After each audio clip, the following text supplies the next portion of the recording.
Toon with an X and a book at the Toon Corner, and today we'll be talking about the crossover episodes of Phineas and Ferb. As of right now, the anime series has been rebooted and is now seen on Disney+. With that being said, we so far have 2 crossover episodes of Phineas and Ferb.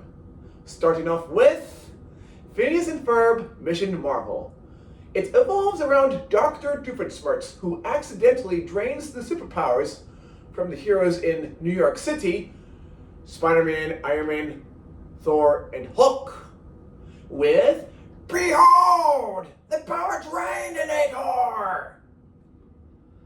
So with the help of Phineas and Ferb, their friends, and their sister Candace, these heroes were able to get their powers back and were able to fight off the villains like Venom, Red Skull, and MODOK, and not only save Danville, but also save the world.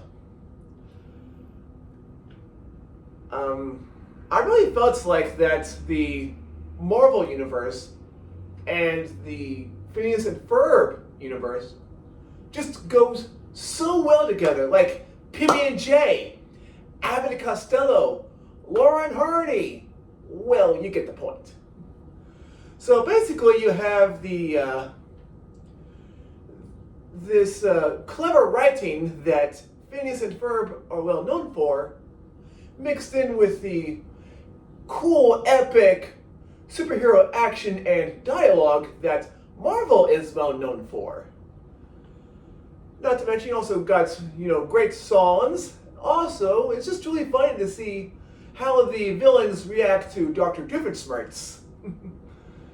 I mean, yeah, this is Disney's way of saying, hey, we have Marvel. But I really felt like that they have told a very creative story, and I just felt like, that Disney and Marvel just worked so well together on this episode. I mean, the Marvel characters didn't, change their personality traits, or didn't change their behaviors or anything. They basically stayed the same, and they just went along with the comedy that Phineas and Ferb are well known for. I mean, they just, play along. It just, those two universes just, meld so well together.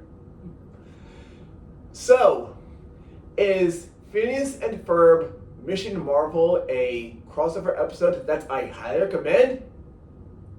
Yes it is. Our next crossover episode is Phineas and Ferb Star Wars, otherwise known as May the Ferb Be With You. Basically, it just answers this question.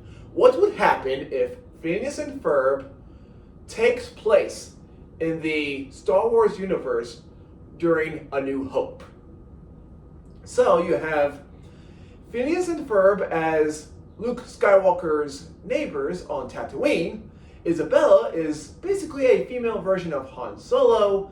Candace, Buford, and Baljeet are stormtroopers. However, I have to ask, aren't Buford and Baljeet a little short to be stormtroopers? You also got Perry the Platypus as a rebel spy, and Dr. Doofenshmirtz, who basically shares the same costume design as Darth Vader, and he tries to make himself like a Sith Lord and stuff like that. However, I've never really seen Dr. Doofenshmirtz use the Force, so I don't know how well that really, plays out.